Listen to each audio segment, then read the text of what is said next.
Bem-vindos a todos, o meu nome é José Amado, sou cardiologista no Hospital de Faro e vamos agora falar da cardiologia. Vamos começar pela fisiologia do sistema cardiovascular e vamos começar com uma pergunta.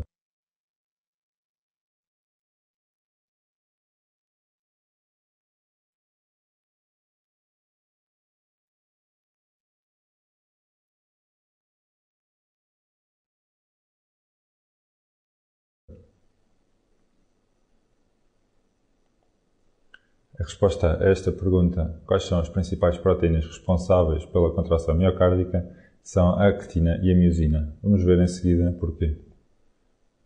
Como veem, o coração é constituído por um músculo, o miocárdio, que é constituído por vários sarcómeros. Estes sarcómeros são constituídos por filamentos finos, que são sobretudo constituídos por actina e troponina, e por filamentos mais grossos, constituídos sobretudo por miosina, que tem uma ação de ATPase. Essa interação entre a actina e a miosina é que faz com que haja contração do músculo cardíaco e, portanto, com que haja deslizamento destes filamentos finos e grossos e, portanto, promovem a ação do coração. Vamos fazer outra pergunta. Qual é o potencial de repouso das células cardíacas? Este potencial está normalmente cerca de menos 90 mV. Como veem nesta imagem, o potencial de ação cardíaco começa ali nos menos 90 mV e o que isto quer dizer é que a célula cardíaca normalmente tem cargas iónicas negativas. No exterior da célula temos mais cargas iónicas positivas e é esta diferença entre os íons que faz com que haja ação e, portanto, despolarização cardíaca. Vamos ver outra pergunta.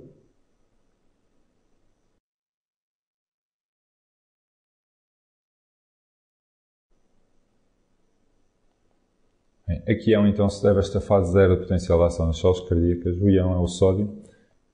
Bem, como disse antes, então, o potencial de ação das células cardíacas é normalmente negativo. E quando o potencial de ação chega a cerca de 0 é quando falamos que a célula fica despolarizada. E, portanto, aquilo que tem que acontecer se temos umas cargas iónicas negativas dentro da célula e positivas fora, para que o potencial de ação chegue perto de 0, é entrar em cargas positivas dentro da célula. Aquilo que vai acontecer são a abertura de canais rápidos de sódio com a entrada de sódio e, portanto, o potencial de ação chega perto de 0. De seguida, o que acontece é sair algum potássio das células e, portanto, que é a fase 1 do potencial de ação, e o potencial de ação desce ligeiramente e depois é mantido durante algum tempo pela continuação da saída de potássio, mas entrada de algum cálcio e sódio. E aqui mantemos o potencial de ação e depois aquilo que tem que acontecer é a repolarização. A repolarização da célula faz-se então porque a célula volta a ser negativa e mais positiva fora. Para isso tem que sair íons positivos da célula e, portanto, sai o potássio da célula, que é o principal íon responsável pela repolarização das células. E a seguir, isto é a fase 3. A seguir entramos na fase 4 e a fase 4 é o voltar ao normal, digamos. E, portanto, queremos mais sódio fora da célula e mais potássio dentro da célula. Temos para isso um transportador de membrana que faz a troca de sódio e potássio à custa de ATP. E aí faz com que haja entrada de 2 íons de potássio por cada saída de 3 de sódio, é por isso que há consumo de ATP. Depois temos no coração outras células, que são as células marca-passo, que funcionam com potencial de ação de uma maneira um bocadinho diferente do que falei agora. Aquilo que acontece é que estas células têm capacidade para despolarizar sozinhas, digamos. É por isso que conseguem manter o ritmo cardíaco. E estas células têm um potencial de ação que não é tão baixo como as outras, que seria nas outras menos 90. Aqui temos um potencial de ação de cerca de menos 60. E aquilo que temos é que são canais de sódio chamados, a maior parte deles são os funny channels, são canais de sódio lentos, que aquilo fazem com que haja entrada contínua de sódio na célula. E, portanto, o potencial de ação em fase 4 não é em platô, como vimos antes, mas sim em rampa ascendente. Aqui, depois, quando chegamos ali à fase 0, aquilo que acontece é o mesmo que nas outras células, e a fase 3 é também mantida por íons de potássio, como já tinha falado antes.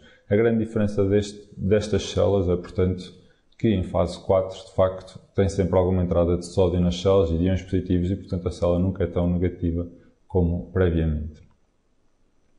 Outra pergunta?